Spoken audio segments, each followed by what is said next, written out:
So welcome to the Dragon's Den, Investing in Nature's Future event. This is going to be really fun, a lot of interactive. It's going to be a quick show here. Does everyone know what Dragon's Den is?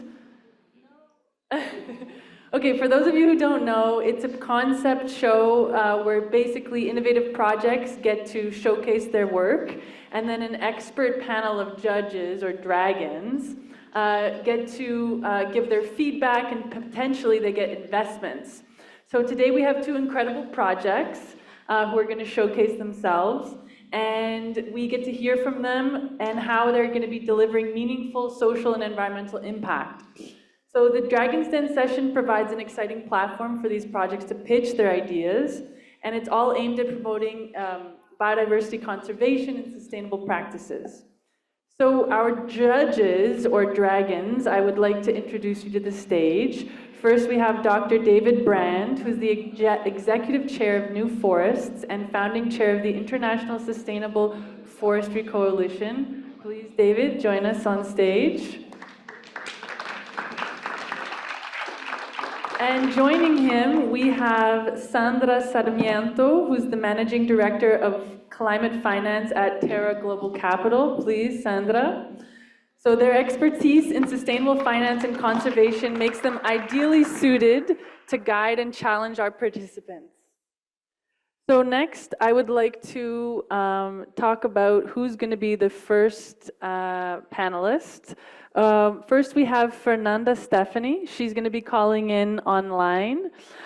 She is the founder and CEO of 100% Amazonia, which is an organization founded in 2009 that aims to reshape the relationship between people and nature.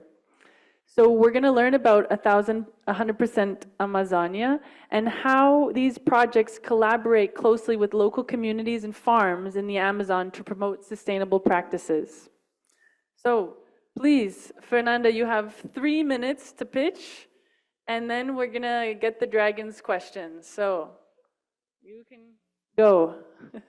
My name is Fernanda. I am the co-founder and CEO of 100% Amazonia. I'm an economist and specialist in trade intelligence and value chains from the forest, from the rainforest. I've been working directly in the Amazon since 2005. Please, the next.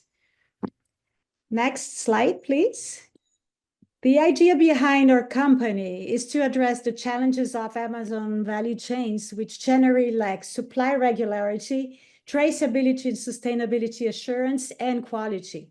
And our solution combines traditional knowledge and technology to provide ingredient solutions in an agile, efficient, and convenient manner. Next, please. Our business model is based on 2 pillars, the Área Muriu program on the one side and the Industry 4.0. The first, as a methodology to develop sustainable supply chains with traditional communities and family farming, while the industry is responsible for achieving the scale we need, providing ingredients for different types of industries. And in the middle, we have the Innovation Lab that supports the entire process from products to full supply service, especially for larger companies looking for new solutions from the rainforests. Next, please. We produce pulps and powders for the food and beverage industry, but also oils, butters, and extracts for the cosmetics and the perfumery industry. Our portfolio covers 55 products from 28 different botanical species, and most of our sales are certified organic products. And the company is also ISO 9001 certified for quality management systems. Next. We measure our impact not only in the supply chain, but also in all departments using 5 parameters: governance, environment, and social, which includes customers, community, and employees. And because of this, we achieved a rating of 98 as a certified B Corp. Next. Joe and I founded the company. We grew to 35 coworkers with over 50% women. In 2018, Giovanni joined our team, and he's a mechanical engineer and specialist in industrial projects and sourcing, having previously worked in large industries. He's responsible for the manufacturing installation. Next. Our verticalized process ensures that the impact reaches the forest and its dwellers. After all, they are the true guardians of the forest. On the other hand, we facilitate the use of Amazonian ingredients anywhere in the planet with traceability and, of course, premium quality. Next. We have been growing continuously, and the new facility will help us achieve higher goals, especially by addressing supply chain issues in a more verticalized manner. And will help expand also our export that covers now 67 countries across 6 continents. Next. This is why we have created a business plan for the next 10 years, for which we are seeking funding divided into working capital, debt repayment, and equipment. The standing forest, of course, the next, please. I'm seeing here, next. Yeah, the standing forest can bring us the best business opportunities. That's why investing in is absolutely vital to scale our impact. If you want to make your money work for Mother Nature to thrive while multiplying your investment, welcome aboard. Thank you. Amazing. Thank you so much, Fernanda. That was a great pitch. I really believe that that is part of the bioeconomy future. So, Dragons, do you have any questions for Fernanda?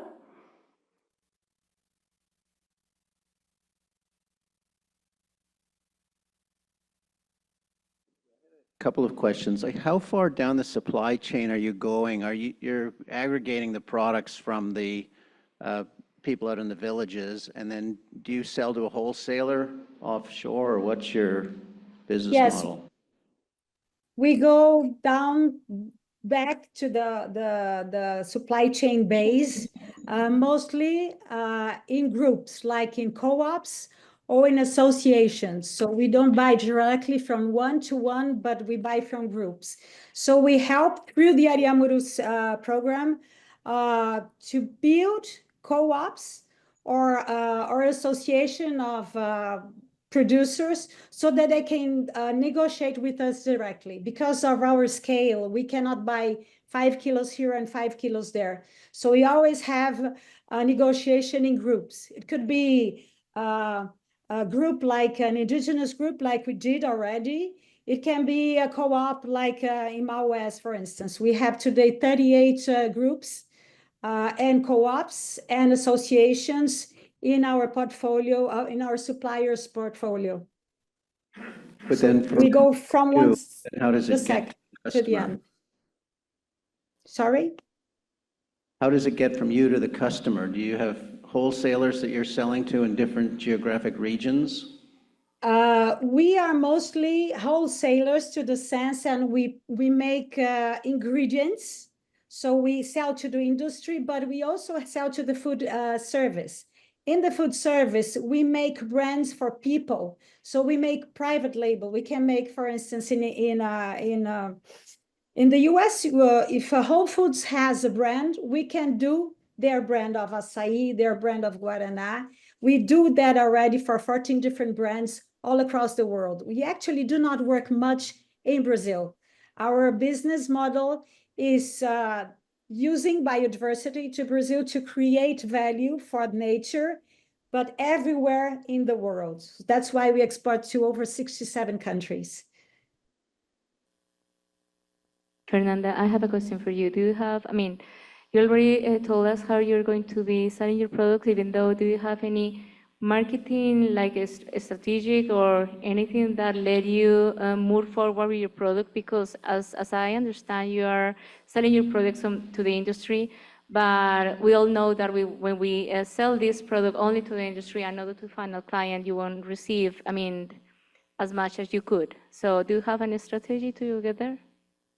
Yes, we have different types of distribution channels. So for instance, just for açaí, there are 22 different distribution channels. So we choose the ones that are for us, because we are not a marketing company. We're much more involved in the beginning of the supply chain than at the end. The end is exactly as you said, is where the most money is made in terms of percentage. But there is no end if we do not treat well the beginning. So the idea is to be as lean as possible within the supply chain and avoid people who are not really necessarily. For instance, in the supply chain of acai, we have counted up to 7 different intervenients. This is too much. If we can go back to 3 or 2, as we are doing 3, because we have a supply in Guaraná, for instance, is a good one, because we go to the distribution, up to the distribution channel from a multinational that they will do the rest of the sales. And just the second question is, do you have a plan for the, I mean, do you already structure how the repayment of this investment would be? Sorry, can you say it again? Have you structured how are you going to be doing the repayment of the investment, or you are planning to have a, I don't know, as a shareholder in your company? Yes, we are looking for an equity now, but we are also restructuring debt. The majority of debt we have, the larger one, is actually a subsidized financing from the government. And the interest rate is extremely low. And we also are looking always for debt from impact funds, which help us to grow with low income rates. And because we are exporters, we are not subject to interest rates from Brazil, which are much higher. We take our money in US dollars, so it helps to have lower interest rates, would help a lot. Thank you. But we are open to equity too. Maybe I could just make my comments then? Yeah, quickly. Okay, well, I was just going to say, great presentation. It's great to see a true biodiversity success story, and the fact you've got now 15 years in business means you're kind of through the valley of death. They say 90% of companies fail in the first 10 years. So if you're raising equity, I wouldn't go down the venture capital route because you're past that. And I think in some ways your check size is too small for private equity. What you might look at is a strategic. So one of your big users or buyers of your product often would like to take a stake, upstream in terms of that side. So that's one good place to look. The other side is there's some philanthropic capital, which, comes with some support, but often, willing to take a higher risk than some of the private equity. So that would be my suggestion. Thank you. And thank you so much, Fernanda. Unfortunately, we're going to have to switch over because I got to keep everyone on track here with the time. Okay. So I'd like to welcome to the stage our second entrepreneur, who is Edgar Montenegro, who's the founder of Corpo Campo. Corpo Campo is an organization supporting smallholder farmers in producing Amazonian products. Edgar's projects not only helps mitigate deforestation, but also fosters the social and economic growth of vulnerable communities. So please, Edgar, the floor is yours. Bueno, buenas tardes para todos. Mi nombre es Edgar Montenegro, yo soy el fundador de Corpo Campo. Mi origen es campesino, mi madre campesina, desde Putumayo trabajamos alguna vez en la coca, después vimos el sueño de poder ayudar a otras personas a construir futuro y salió Corpo Campo en el 2003. Quiero presentarle un poquito lo que es hoy Corpo Campo y Amapuri, que son la empresa comercial. Hoy beneficiamos a 1.200 familias en Putumayo y en el Pacífico. Pensamos a través de este proyecto de tecnología en la cual estamos escalando el proyecto de pasar de 1.200 familias a 200.000 familias en el Pacífico y en el Amazonas. Ingresos con paz y la naturaleza, pasamos de $3.000 por año por familia a $20.000 por año por familia. Estamos pensando que el proyecto puede escalar después de lo que nosotros hemos recorrido. Ahora con la tecnología y en el asocio de la nueva compañía CIK, pasamos de emitir de 1 millón de toneladas por año a 108 millones de toneladas. Adicionalmente, tenemos actualmente 8.500 hectáreas en conservación y pasaríamos a 900.000 hectáreas en conservación en los bosques colombianos, en tanto Amazonas como el Pacífico. Tenemos inclusión de 50 nuevas mujeres, 50.000 mujeres cabeza de familia, y nuestro proyecto es escalarlo.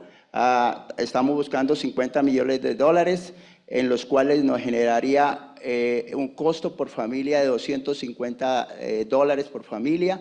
La conservación de estas hectáreas nos cuesta por hectárea 55 dólares y el costo de emisión por tonelada de CO2 nos costaría 0.5 millones de dólares. En esto estamos introduciendo tecnología para el azaí. Uno de los problemas que tiene el azaí es su logística. Hoy no hay logística, pues en Colombia hay un potencial muy grande, pero por ejemplo en el campo no se encuentran los jóvenes, las personas mayores son las que quedan, entonces tienen problemas para recolectar. El 90% del azaí se pierde, el 99% en Colombia, y lo que estamos solucionando a través de la tecnología es desarrollando un robot que baja el azaí en 1 minuto, y eso pasa a una persona que genera ingresos, que puede hoy recolectar 100 kilos a procesar 1 tonelada por día, y solucionando problemas de logística, especialmente en el Pacífico, donde está afectado por grupos armados y droga, donde no hay oportunidad para las personas. Muchas gracias. Thank you so much.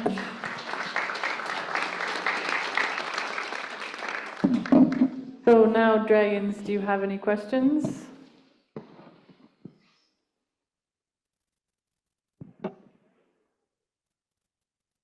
Muchas gracias, Edgar, por tu presentación. Soy testigo del crecimiento de tu empresa, entonces en principio pues quiero felicitarte porque conocí tu emprendimiento, pues tu empresa desde 2019, tuve la oportunidad de ir a visitarla.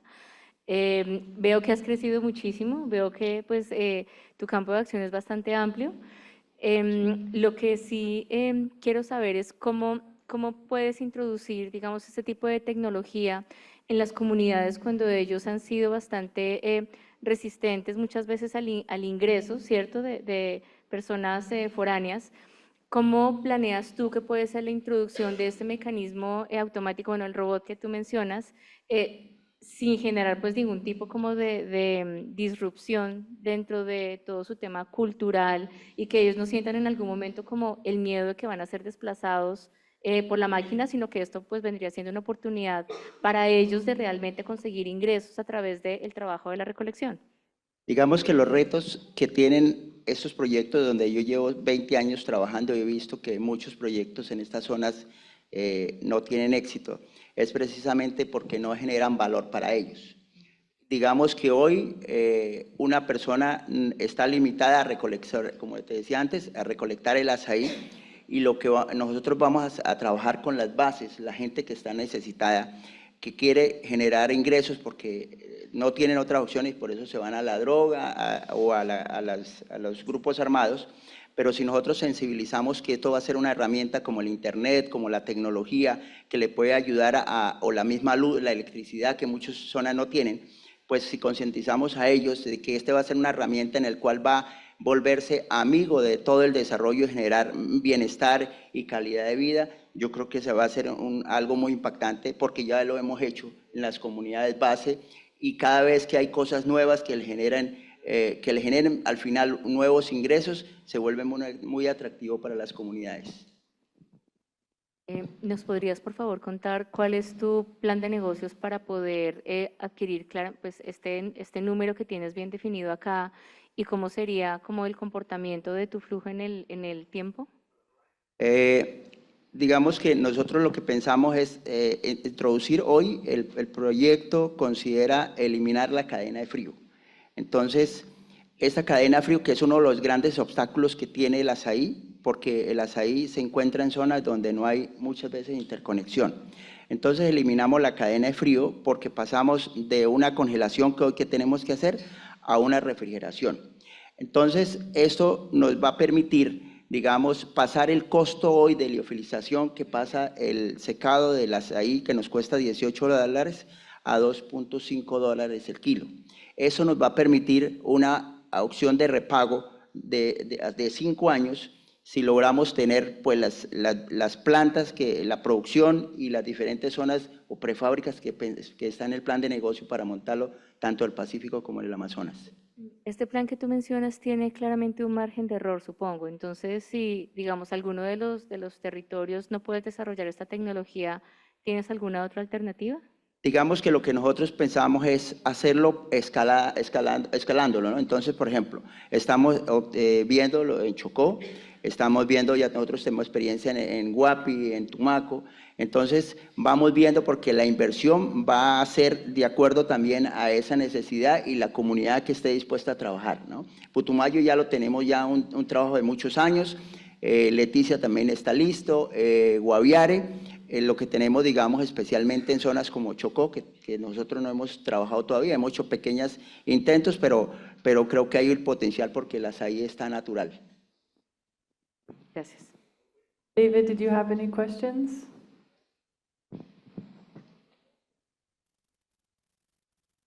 Sort of strange, the translation is sort of so delayed that you can't hear it all. But anyway, so congratulations, you've been building the business now for almost 20 years. And, again, obviously a lot of sweat equity has gone into building this, and congratulations.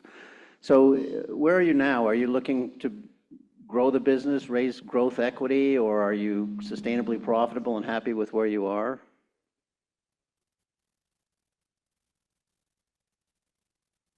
La pregunta es, ¿cómo se está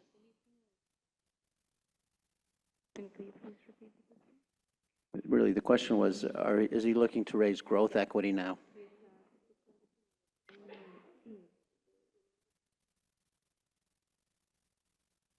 Sí, digamos que estamos pensando en equity, digamos, para poder escalarlo.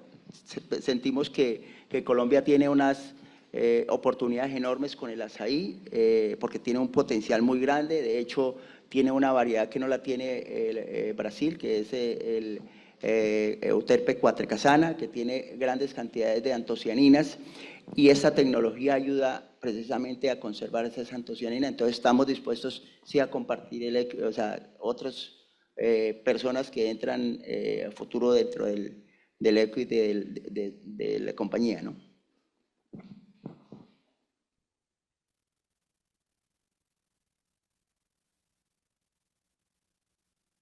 Waiting for the translation. So I think we're gonna have no more questions because we don't have the time, but we are going to go to the Slido, which is a fun component of the afternoon. So if you scan this QR code, it'll bring up a question, and this is to ask the audience about which aspect of this project do you think will have the greatest impact on biodiversity? And it's a multiple choice, so you can go ahead and answer.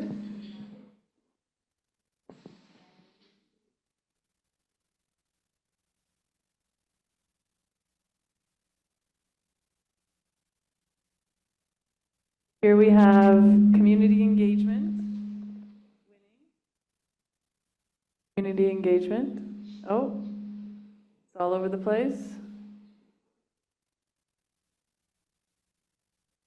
Yeah, I'd say community engagement and inclusion would be the winner. Awesome.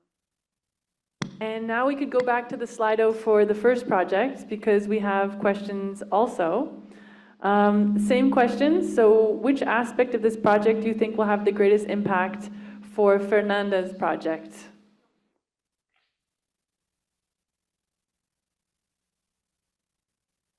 Very sorry. This is the second project now.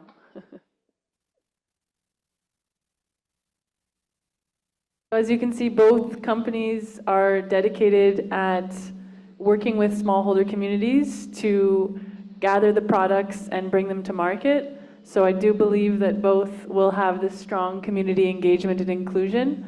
And this is beautiful companies because it really shows the power of the bioeconomy and how if we keep forests standing, we have these amazing products that we can bring to market, and they're mainly superfood products, so they're very healthy. And yeah, I'm a big believer in forest products and the bioeconomy. So thank you so much. This has been an exciting session. And yes, now we will move on to the closing plenary. So thank you very much, Dragons, and thank you so much, Edgar and Fernanda. Gracias, mi corte.